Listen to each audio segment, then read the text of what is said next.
Hey, what's going on, guys? This is your boy C Will, back to you with another video. Man, I'm super excited because we got this beast right here in the back that we just built. My God, I can't believe I built my own computer system. But man, I've been waiting so long to do that. So now that we got it built, what we have to do now, we got to get it set up. So the system is already set up right now, but I definitely just want to go over some of the things that I did, what Windows I installed, the programs, some of the programs I have set up. I'm going to go over some boot times, some game stuff, gameplay. Man, we just got a lot of stuff that we're going to go over in a short period of time. So definitely grab some snacks, grab something to drink. But before we get into this video, if this is your first time here, welcome. Man, we do everything tech, all things tech, and whatever it is, we like to do it. And if you are a returning viewer, man, I appreciate you the most because you keep things going. So if you happen to like any of the gear that we're going to be going over today, all of the parts of my build, everything is going to be in the description below. We have affiliate links that's down there, so we get a small kickback if you purchase anything off of those links. So definitely to help me out, to help the channel out. So hey, feel free, definitely. And you know, if you got any questions, of course, hit me down in the comments. But hey, let's get into this video. All right, so we got some free camera action going on right now, and look who we have. That is Darth Vader. And we'll go over here to the left. That's Captain America. And man, we got that beast of a card at 2080. Well, y'all seen all these parts, but we finally got this beast up and running with the RGB lights. Man, she's a beauty. So one thing I love about this case is magnetic. So when you open up the actual tip of glass doors, closes back, magnets. Open up, so convenient.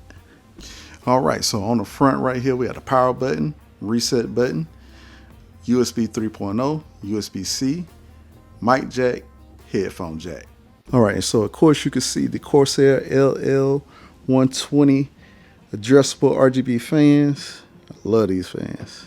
You got the perforated top. All the hot air comes out from the AIO. Of course, in the back, you got the Wi-Fi extender there.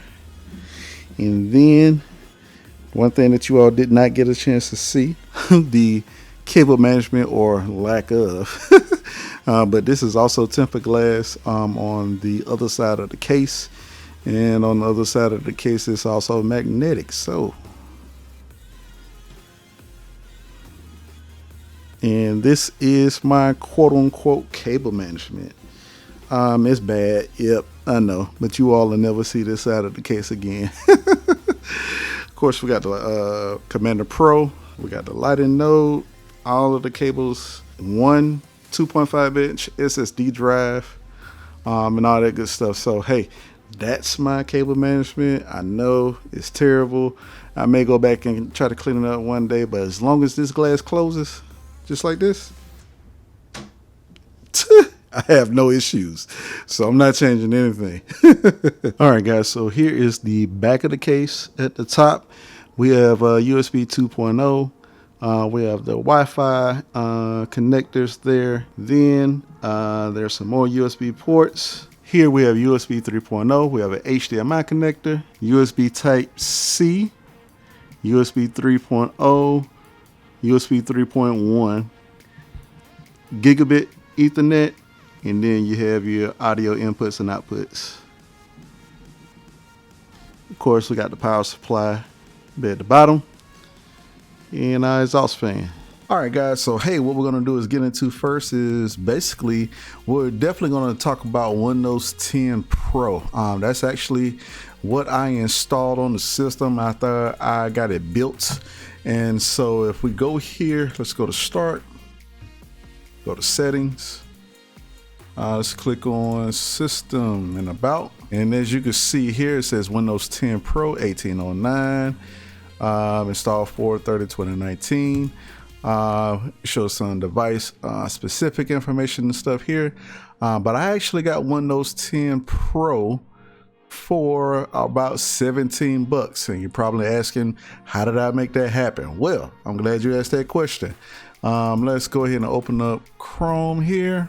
And so what we're going to do is we actually going to go ahead and type in Windows 10 Pro, and I actually got it up here. Windows 10 Pro SCD key. If I click on that, if you click on the number 2 option here, it's going to give you the option for Microsoft Windows 10 Pro OEM CD key global, USD $16.82.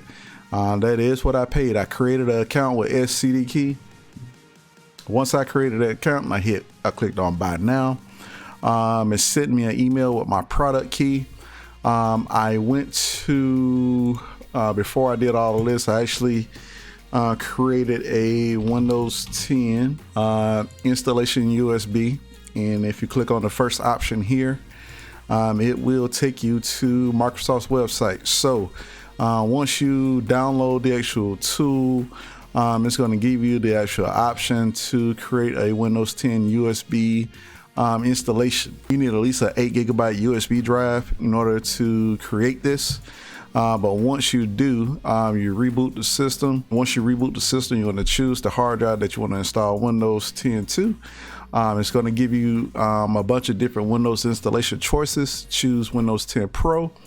Then you take your product key, and then you activate Windows, and I was able to do that without any issues. So with taxes, I paid like $17 and some change. Do not, I tell you, do not spend $100 and some on Windows 10 unless that's just the route that you want to go, but there are definitely better options. So that's Windows 10 Pro, how I got that set up. A couple of things that you're going to need to do is one, once you have that installed, you need to go ahead and install all your drivers. In my case, I have the Gigabyte Aorus Z390 Ultra motherboard. And so I went to Gigabyte's website. I went to their service and support. And then if you actually go here and you type in the motherboard model, and once you start doing that, options will pop up. And this is the one that I have here. Once you do that, it's going to give you all the options for your audio drivers, chipset, LAN, SATA, VGA1, BIOS. I just recently did the BIOS update, which is to F7 here. And then it has a bunch of utilities and stuff like that. So install what you need. And once you're done doing that, there's a couple of programs that you're going to need. One is MSI Afterburner. Some people use this for overclocking. I actually use it for the actual OSD, the on-screen display for games and stuff like that. So we will be using this today. So as you can see, it's going to give you a couple of different things: the model of the processor that you have, the frequency that it's on, the amount of power that's being used by the actual processor, the TJ max, which is the max temperature that your processor could have before it starts to throttle. I actually went into the BIOS. I set this to 110. It's normally set on, I think it's either 95 or 100. But I got it set to 110. And this is just when I was doing testing and benchmarking and stress tests and stuff like that, just to make sure that it did not crap out on, it didn't start throttling at the 100-degree mark. So I want to make sure, because when you're stress testing, you could definitely get the temperatures to go up. This actually does a complete breakdown of all the cores that you have. It gives the minimum and the maximum and the actual load. But the one that I like the most is actually the CPU ID hardware monitor, and this one gives you a lot of information. Here, this actually, I'm going to just kind of open this up a little bit so you can see, starting from the top, it gives the gigabyte information, which is your motherboard, the voltages, the CPU V-core is very important when it comes to overclocking. Right now, I have it set at 1.3. Well, it says 1.33, but I think in the BIOS I have it set to 1.34. Then it shows the minimum and then the max. It's going to get some temperatures for things that's on the motherboard, CPU fans, system memory utilization, Intel Core i9 9900. It gives the information there. Then you have your actual temperatures, just like on the CPU, but this actually gives you the core breakdown of the temperatures. It gives you the complete package temperatures. That's why I kind of like this one a little bit more, because it gives you the total CPU core temp. Let's see. It also gives you the amount of power that's being used by the CPU as well. It gives a breakdown by core and thread for your processor utilization. And again, this is what the current value is, the minimum, and then the max. And then it has the individual clocks. And then you have hard drive information, temperatures, stuff like that down here. So yeah, it gives you a bunch of information. This is CPU ID hardware monitor. You could download this. And we're definitely going to be looking at this and keep it track. Let's see, another thing that you're going to need now. For benchmarking, we are definitely going to be using 3D Mark for Time Spot and also Firestrike. You can actually download this through Steam. I forgot how much I paid for it. It's not free, but I did pay for 3D Mark a while back. But I got this through Steam. That was the only way I was able to download it. And so we're going to be using some of the benchmarks that we have here. And of course, we're going to be doing some gameplay, looking at some gameplay. Some of your favorite titles like Battlefield 5, Apex Legends, and I'm definitely going to throw in Anthem because that actually uses the CPU and memory pretty good. So yeah, those are some of the things that we're going to be using today. I'm going to close this out. Now, one of the things that you're definitely going to need to make sure that you pay attention to, if you have anything that has to deal with Corsair, you definitely want the iCUE software. Make sure that you download this. The iCUE software is going to allow you, so I have a Corsair keyboard, the K55 RGB, the Harpoon mouse, the all-in-one water cooler that's cooling the 9900K. This is the H115i Platinum RGB, and then the Commander Pro that's controlling all of my fans, and also it pretty much controls the fans, the LED lights, and everything. So the thing I love about this, you can actually go and change the actual click on performance here. You could change the fans. You have quiet, balance, extreme, 0 RPM. You could change the actual pump speeds as well.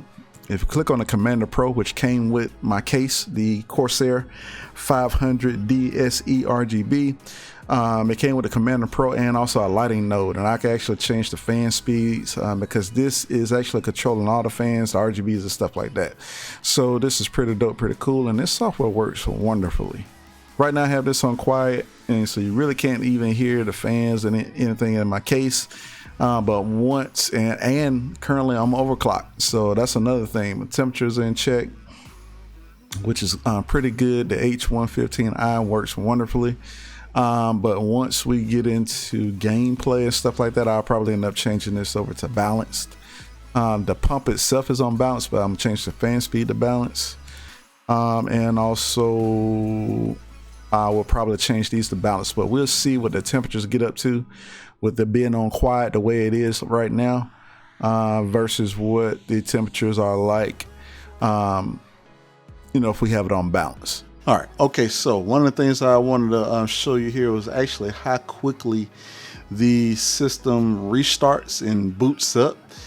So let's go ahead and take a look at that. I have this recording off screen, so I'm gonna go ahead and click on start, and I'm gonna click on restart here.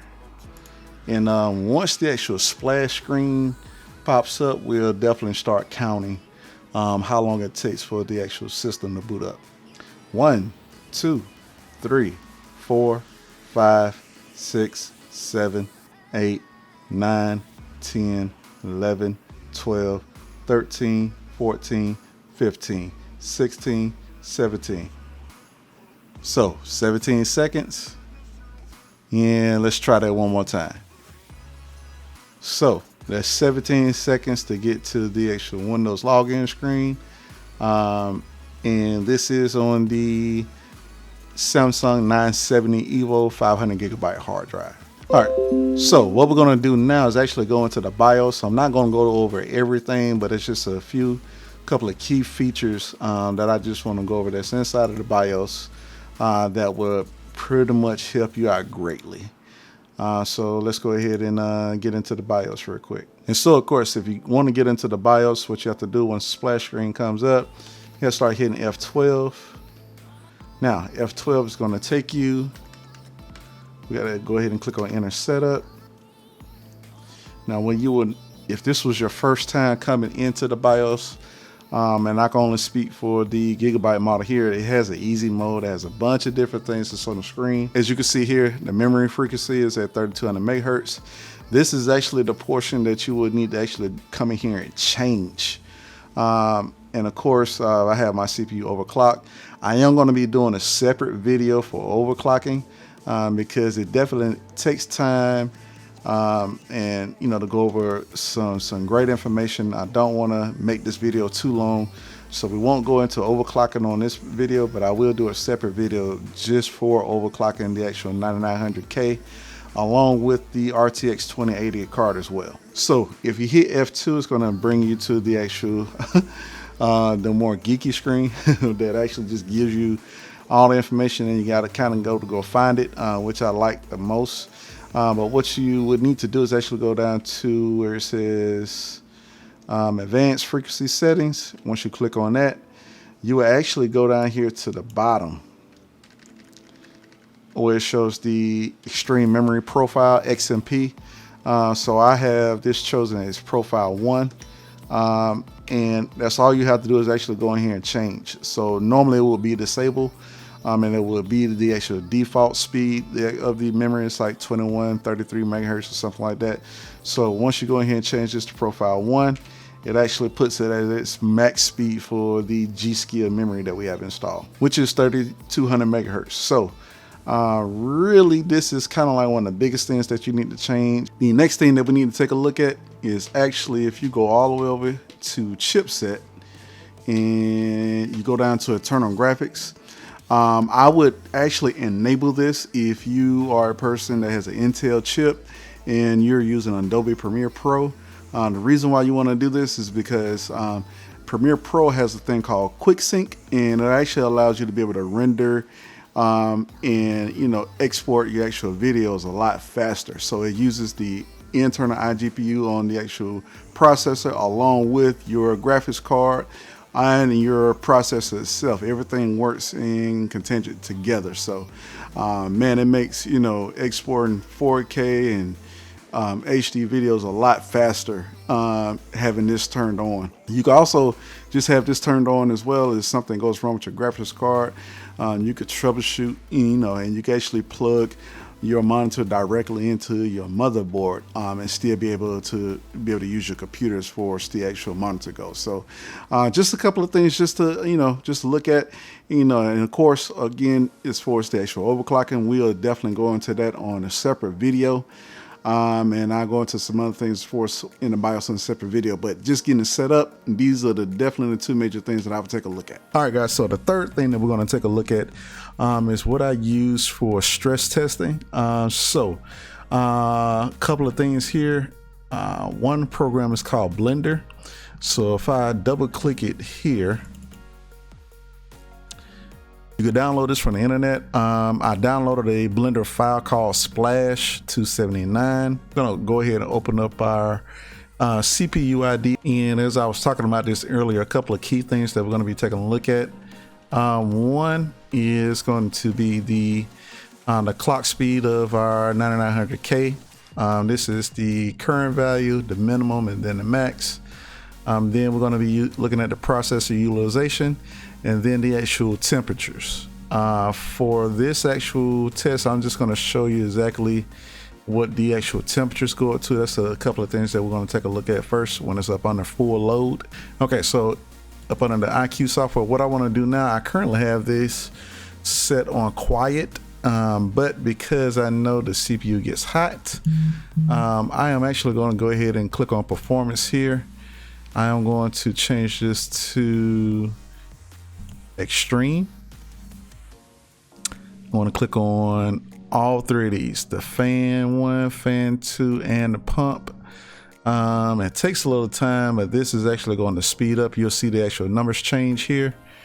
Because what I want to do is I actually want to make sure that I keep my temperatures under control when we're stressing out the CPU. And then so what we're going to do is actually go over to the Commander Pro, and we're going to change this to extreme, and we're going to put all of our fans, the 3 intake and the 1 exhaust in, we're changing those to extreme as well. So watch how the actual temperatures go up. So what I'm going to do here is up on the blender, I'm actually going to click on render, and I'm just going to render the animation. And as you can see down here at the bottom, our core clocks, again, I have the 9900K overclocked to 5 gigahertz on all cores. And up under utilization, all threads are at 100%. And as you can see, the temperature has shot up. So the complete package temperature is bouncing between 79 and 80. And then you have the different cores. They're in the 60s and 70s. And over on the right hand side here, it'll actually show you what the maximum value. So the maximum temperature that we hit so far is 81, 82. And so with this, the reason why you want to stress out the CPU right like this is, one, you want to make sure that whatever overclock that you're doing, that is stable up under load when your CPU is up on a load. In a normal, day-to-day tasks, you're probably not going to be stressing out your CPU like this when it's at 100% on all cores. But I just want to show you that the H115i Corsair all-in-one cooler, it's a 280 millimeter cooler, and it's actually doing the job. So the maximum temp for the actual CPU has been 84 degrees. And that's actually is pretty good to be overclocked like we are. And as far as I know, that's like the highest temperature I've gotten up to is 84 degrees. We're letting this run for like 30 to 45 minutes or so. So we're actually going to take a look at Cinebench R15. And Cinebench is actually, it's good for testing out the actual CPU. It has an OpenGL, which is going to test the actual graphics card, and then you have the CPU. We're going to actually run a CPU test, and as you can see, this also maxes out the CPU at 100%, and it will also, as you can see here, what the temperatures are as well, what they go up to while this test is running.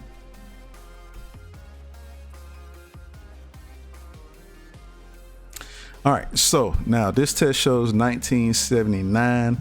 One thing I noticed is that if I have programs and things running in the background, like I have OBS that's doing screen recording right now, I have a couple of things going on that actually is giving me a lower score. The highest I've scored with a system like this is actually, it was like 2066. Let's see if we can run it again. But when you do have programs running in the background, it's come out a little bit lower. I may circle back around on this test and do some off-screen recording just to show you what this goes up to.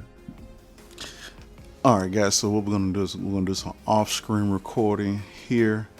And we're going to go ahead and pull back up Cinebench R15. So let's see what we get.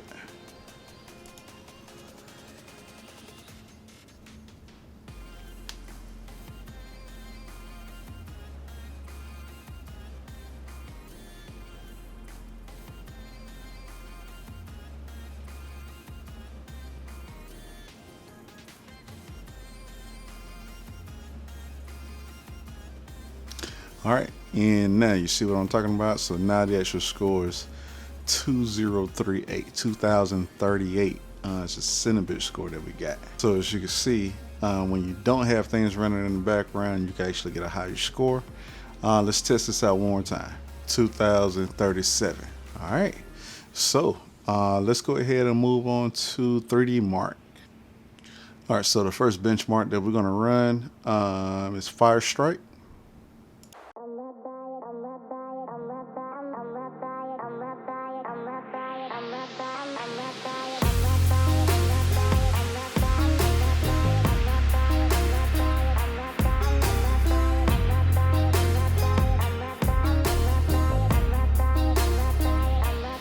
Okay, so as you can see, it's 24,438. All right, guys, so as you can see for the Time Spy scores, we got 11,511. So yeah, we're doing pretty good. All right, guys, so before we get into this gameplay, I'm just going to show you how I have everything set up. I am going to overclock my graphics card, but I'm not going to go into detail about it. I'm just going to show you what some of my settings are.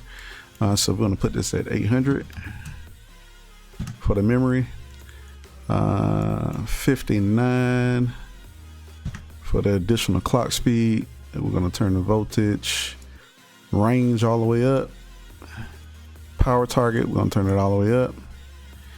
And we're actually going to go over here to enable automatic control for the, and we're going to select aggressive for the fan curve. Click apply. We got MSI afterburner up, and this is actually just for the overlay. I do not like the actual on-screen display for Precision X1. It's finicky, it doesn't work out that well, but MSI afterburner works great. All right, so let's go ahead and minimize these things and let's get to this gameplay.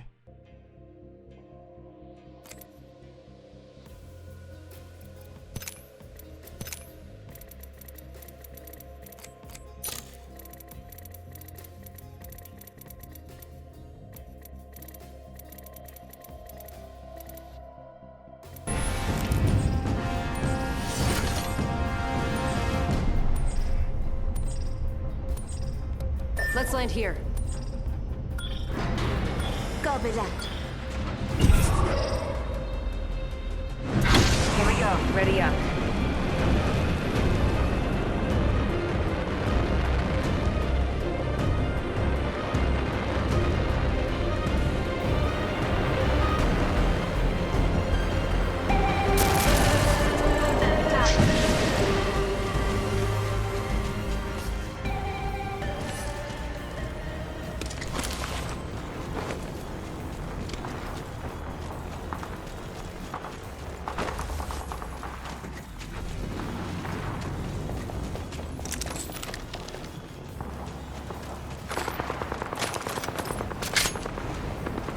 Contact. Getting fire. Taking fire. Taking fire, friends. Reloading. Reloading.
What's happening? Yes. It worked. Small trap. The scars walked right through it. I have to keep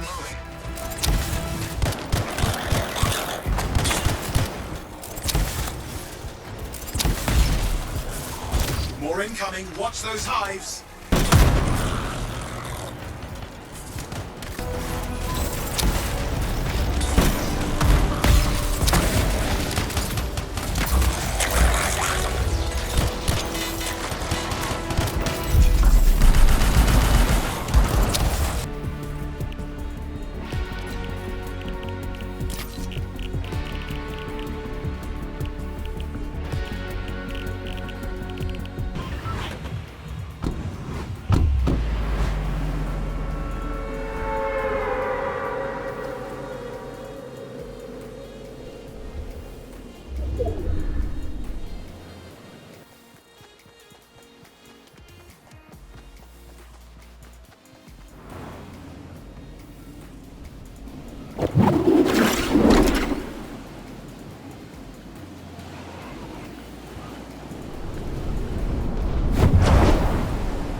All right, guys, thank you for watching the video all the way through. Man, so that was some great stuff that we went over today, right? If you got questions about anything that we went over today, definitely hit me in the comments below. I try to respond back as soon as possible. So if you would like to see more content like this, don't forget to hit subscribe, hit the bell, and hit like so you receive all of my future uploads. Also, don't forget to follow me on social media. I'm full-time on Instagram, but I am also on Twitter and Facebook. So that's going to be at Wilcreatives. You should see that pop up on the screen. So hey, so follow me, and man, I see you in the next video.